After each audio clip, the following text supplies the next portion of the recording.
नमस्कार, जय हिंद दोस्तों। और आज के इस वीडियो में हम लोग बात करने वाले हैं कि एनसीईआरटी जो है अपने सिलेबस से जो है एनसीईआरटी का जो बुक है उसके सिलेबस से पीरियोडिक टेबल को हटा दिया गया। पीरियोडिक टेबल क्या होता है और इसके पहले क्या क्या चीज़ें हटा दी गई हैं और इसका हमारे शिक्षा पर, एजुकेशन सिस्टम पर क्या प्रभाव पड़ेगा, इसकी भी हम लोग बात करेंगे। हालांकि इसकी जानकारी जो है आज जो पेपर में 2 जून को दिया है, इसके पहले मैं रात में इसमें कम्युनिटी में पोस्ट डाला था क्योंकि मुझे रात में जानकारी हो गई थी। तो देखिए क्या कह रहा है कि 10वीं की किताब से आवर्त सारणी मतलब पीरियोडिक टेबल, जिसमें हमें एलिमेंट्स की जानकारी मिलती है जो कि केमिस्ट्री का बेसिक स्ट्रक्चर है। ये बेसिक है और जिस चीज़ में बेस ना हो वो आप समझ सकते हैं कि इमारत कितना खड़ा होगा तो कैसा होगा। ठीक है, तो आवर्त सारणी का पाठ हटाया। हालांकि इसको नहीं हटाना चाहिए था, बहुत सारे लोगों का कहना भी है। मैं एज अ गाइडर या एज अ टीचर में बात करूं तो ये जो बेसिक स्ट्रक्चर जो है जिसकी जानकारी बच्चों को 9th क्लास से ही दी जाती है कि क्या एलिमेंट्स होते हैं, क्या नहीं होते हैं, या हमारे जीवन में क्या क्या एलिमेंट्स की ज़रूरतें हैं, इन सारी चीज़ों को इसमें हमें पढ़ना होता है। तो क्या कह रहा है कि एनसीईआरटी ने क्लास 10 की किताब से पीरियोडिक टेबल यानी कि आवर्त सारणी के अध्याय राष्ट्रीय अर्थव्यवस्था में कृषि, देखिए राष्ट्रीय अर्थव्यवस्था जो इकोनॉमिक्स का जो बुक है उसमें से कृषि का योगदान, लोकतंत्र की चुनौतियों और प्राकृतिक संसाधनों के सतत प्रबंधन, मैनेजमेंट ऑफ नेचुरल रिसोर्सेस, इसको भी हटा दिया गया है। देखिए यहाँ पर केवल और केवल आपके आवर्त सारणी ही नहीं हटाया गया है, इसके अलावा ये भी जो चैप्टर्स हैं इसको भी हटाया गया है। पिछले साल भी बहुत सारे इसमें से टॉपिक्स हटाए गए थे जिसकी बुक जो है मार्केट में आ चुकी है। और इस बार जो है यहाँ पर केवल पीरियोडिक टेबल ही नहीं हटाया है, राष्ट्रीय अर्थव्यवस्था में कृषि का योगदान, कृषि का क्या योगदान है, जब बच्चे पढ़ेंगे ही नहीं तो क्या जानेंगे कि कृषि का हमारे जीवन में क्या योगदान है। जबकि पूरा भारत जो है लगभग 70 से 80% कृषि प्रधान देश ही है और कृषि के बारे में लोग जानेंगे ही नहीं, बच्चे पढ़ेंगे ही नहीं तो क्या समझेंगे। लोकतंत्र की चुनौतियाँ क्या क्या हैं, लोकतंत्र में क्या क्या चुनौती, डेमोक्रेसी में क्या क्या चैलेंजेस आते हैं, कैसे उसको निपटना होता है, बच्चे जानेंगे ही नहीं, आगे वो क्या गाइड करेंगे, इस बात की जानकारी आप लोग बताइए। यहाँ पर क्या कर रहा है कि जो नेचुरल रिसोर्सेस है उसको मैनेजमेंट कैसे करना है, ये जो भी इसमें टॉपिक है, अगर ये कोई दूसरा टॉपिक हटा होता तो मैं इसका विरोध नहीं करता है, इसमें मैं खास करके विरोध कर रहा हूँ कि ये जो टॉपिक है बहुत काफ़ी इंपॉर्टेंट है। काफ़ी इसलिए है कि अब यहाँ से देखिए मैनेजमेंट नहीं करना जानेंगे, आदमी कहता है कि पानी बचाओ, पृथ्वी बचाओ, ये करो वो करो, अब उसको मैनेजमेंट ही नहीं पता रहेगा तो पानी का नल खुला नहीं छोड़ देगा।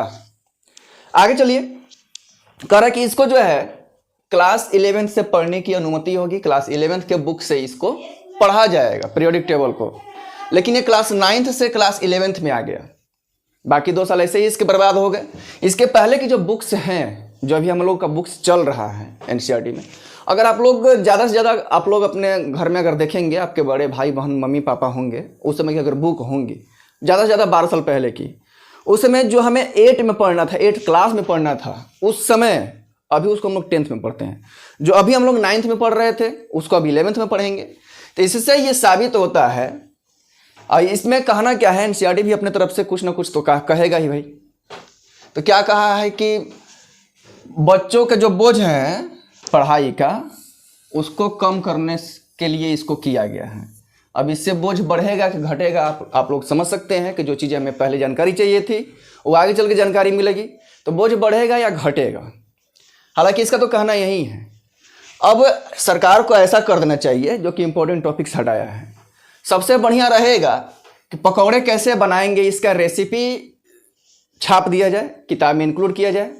पकौड़े कैसे बनाने हैं, चाय कैसे बनाने हैं, कितना बेसन डालना है, कितना नमक डालना है, तो वो ज़रूरी की चीज़ें हैं अकॉर्डिंग टू द गवर्नमेंट।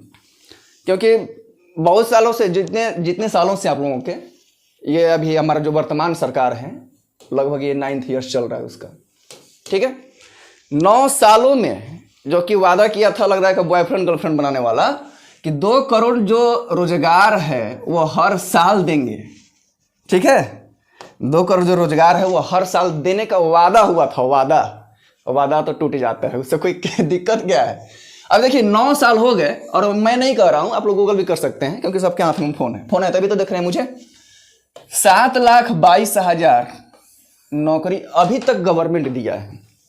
इस बार जो है 72,000 नियुक्ति पत्र जो दिया हुआ है वो भी आपको चूना लगाने के लिए है, क्योंकि वो जो पिछली वैकेंसी अटकी हुई थी उसी को क्लियर किया गया है। अभी इस साल के लास्ट तक जो बोला था कि 10 लाख हम नौकरी देंगे, तो या इंक्लूड इसको करके दिया था या अलग से 10 लाख नौकरी देगा, हालांकि ऐसी तो कोई जानकारी नहीं है। लेकिन अभी तक जो है इसके अलावा 1 लाख हम लोग नौकरी मान सकते हैं, क्योंकि अभी SSC GD का प्रोसेस चल रहा है।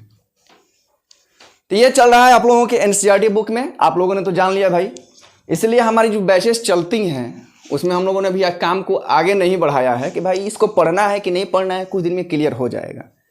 और अभी तो विरोध चल रहा है, बहुत सारे स्कॉलर्स का कहना है कि नहीं ये जो पीरियोडिक टेबल है, ये बेसिक स्ट्रक्चर है, इसको नहीं हटाया जाना चाहिए। तभी देखिए क्या होता है, जब तक इसकी पुष्टि नहीं हो जाती है अच्छी तरीके से तो हम लोग आगे नहीं बढ़ेंगे अपने बैचेस में।